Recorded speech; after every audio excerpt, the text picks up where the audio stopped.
நீ என்ன ரவுடி அங்க ஊர்ல வந்து பண்ணிட்டு இருக்க? அடிச்சு எல்லா பேரும் உடச்சு வண்டி எடுத்து வேலையை போயா கூடி ஒண்ணும் இல்ல சார். எவ்வளவு வீட்டுல வந்து சுண்ணி அண்டி மாதிரி வந்துகிட்டு அப்படி சார் எப்படி சார் திருட்டு புங்க. எல்லாருக்கும் ஒரு ரெஸ்பான்சிபிலிட்டி இருக்கு. நான் தான் ஊம்புறதுக்கு அங்க வர்றேன். நைட்ல வந்து நீங்க பேசுறீங்களா?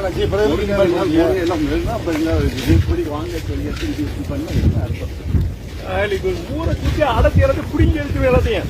எந்த பெர்மிஷன் மயிர் வாங்கியிருக்க நீங்க?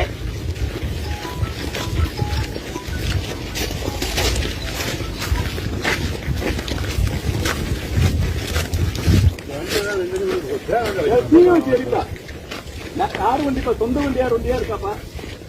வண்டியாப்பா எத்தனை வண்டி வச்சிருக்கீங்க? இதுல யார் வண்டி சொந்த வண்டி யார் வச்சிருக்கீங்க?